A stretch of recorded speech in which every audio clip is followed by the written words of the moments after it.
Hi everyone, welcome back to my channel. This is Josie's Point of View, where we focus on human interest stories from the Carolinas and beyond. Today it's Monday and it's March the 21st, 2022. Thank you so much for tuning in. If you're new to my channel, I'd like to extend to you a warm welcome. Thank you so much for stopping by. I hope you find the information here to be informative. And if you're a returning viewer, by all means, thank you for coming back. You know, I always say the tide changes so frequently here on these YouTube streets, so you always have to acknowledge where your support comes from. And I want you to know I sincerely thank you for your support. Feel free to like and to share this video, and don't forget to subscribe. And our story today comes from the city of Fayetteville here in North Carolina. Take a look at the headline.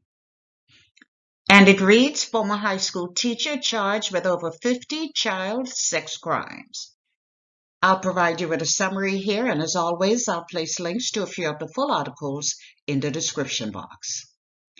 Well, this story was breaking news last Friday evening, and it has been picked up by several newspapers from different states, so I've decided to share it with you. So our story today is about 29-year-old William Landon Smith, pictured here. Mr. Smith is a former science teacher at Cape Clear High School here in Fayetteville, and I say former because he has since resigned from his teaching job. Reports say he was hired back in 2018, so he was starting his fourth year at the school. Well, this past Friday, which was Friday the 18th of March, Mr. Smith was arrested and charged with over 56 crimes involved in children.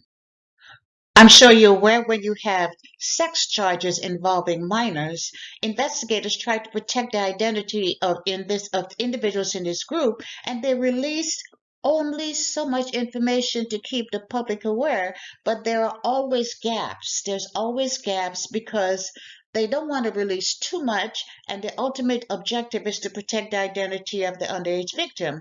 But without a doubt, if they have been watching Mr. Smith for some time, he's now facing a total of 56 child sex charges, and if those charges as listed are true, Mr. Smith might be spending a very, very long time in jail.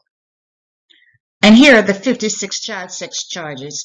28 counts of first-degree sexual exploitation of a minor, 27 counts of indecent liberties with a student, and 1 count of installing and using a photographic device for arousal or for self-pleasure. That's very interesting. And pardon my ignorance, but I was a little bit confused about what this one charged. I know it was never mentioned whether these perverted acts, it was never mentioned where they took place, but I'm just wondering if some of the behaviors he's charged with actually happened on school property. And specifically, I'm referring to this one particular charge and the context in which it may have caused him to be charged with a criminal offense. My reasoning is simple.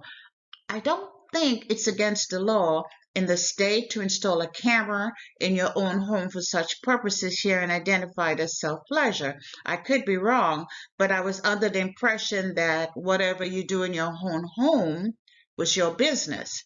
Again, I could be wrong. So I know we have not been provided with a lot of information, but I'm just kind of wondering whether or not some of it took place on school property, and that's why he's being charged with a criminal offense. Investigators say Mr. Smith communicated with minors through social media apps such as Snapchat, and the Fayetteville Police Department listed one of the names he used in one of his accounts. I didn't think that was important, but there's a lot more to this story, and there's a lot more information that has yet to be released. Reports say Mr. Smith was suspended without pay on December the 2nd, which was last December.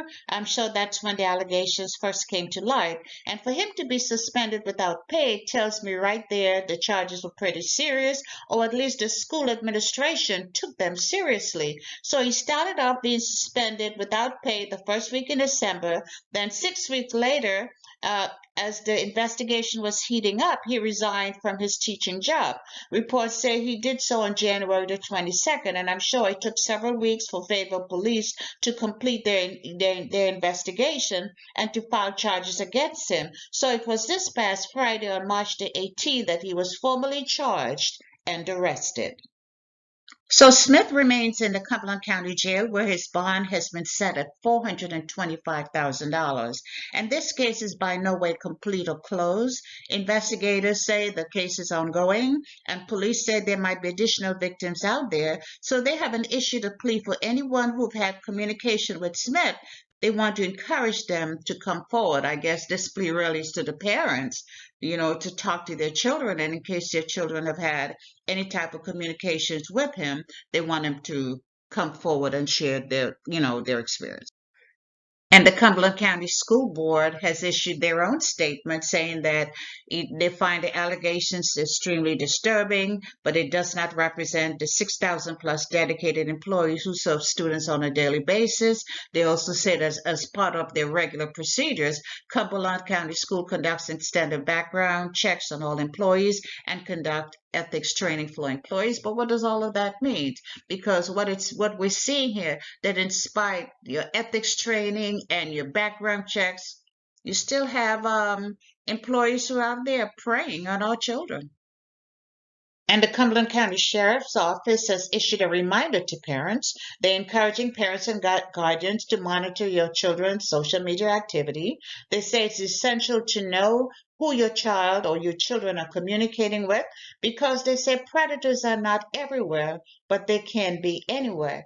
And I know many of us want to give our young ones more and more independence, but that should not mean them being secluded in their rooms or isolated from adult supervision while they're online, especially online for extended period. Because despite their objections, minors still need to be monitored, and we can never truly say what our children will or will not do or what they may or may not encounter, because it doesn't take much for them to become victims. So we need to set boundaries and restrictions and still monitor their activities. And beyond that, we need to instill an atmosphere of acceptance as well as an atmosphere of openness so that if they were to encounter any type of behavior that's inappropriate, that they would be comfortable bringing that information to our attention. And that's all I have for you right now. Feel free to leave me a comment below and let me know what you think about this video. And by all means, feel free to like it and to share it. And if you haven't done so already, I want to invite you to subscribe to my channel by clicking on that red subscribe button. It's on the bottom right-hand corner of your screen. And if you click on this notification bell right here, you'll be the first to know whenever a new video is uploaded. I thank you for watching, and I'll talk to you soon. Bye.